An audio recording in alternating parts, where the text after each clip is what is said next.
పశ్చిమ గోదావరి జిల్లా ఏలూరులోని పవర్పేటలో జనసేన నేత రెడ్డి అప్పలనాయుడు ఎన్నికల ప్రచారంలో పాల్గొన్నారు. జనసేన పార్టీ గాజు గ్లాసు గుర్తును ఇంటింటికి తిరిగి ప్రచారం చేశారు.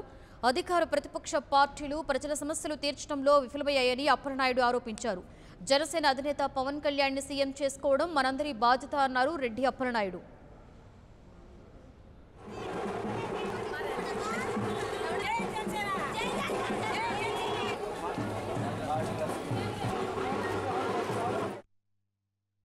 మూడవ ప్రత్యామ్నాయ శక్తిగా వచ్చినటువంటి జనసేన పార్టీని ఆదరించి తద్వారా పవన్ కళ్యాణ్ గారిని సీఎం చేసి సుస్థిర పాలన అందించుకోవాలని ప్రజలందరూ కూడా ఎదురు చూస్తున్నటువంటి తరుణంలో రేపు ఏప్రిల్ 11న మరి అసెంబ్లీ పార్లమెంట్ ఎలక్షన్స్ జరుగుతూ ఉన్నాయి. ఈ సందర్భంగా ప్రజలందరూ కూడా మరి ఏలూరు నియోజకవర్గంలో ఇప్పటి వరకు ఇద్దరు ఎమ్మెల్యేలని మరి కాంగ్రెస్ నుంచి వైఎస్ఆర్ నుంచి ఇటు టీడీపీ నుంచి ఇద్దరు ఎమ్మెల్యేలను కూడా చూశారు. ఒకసారి కొత్తగా వచ్చినటువంటి నాకు అవకాశం ఇవ్వమని చెప్పేసి ప్రజలందరూ కూడా అడుగుతా ఉన్నాను.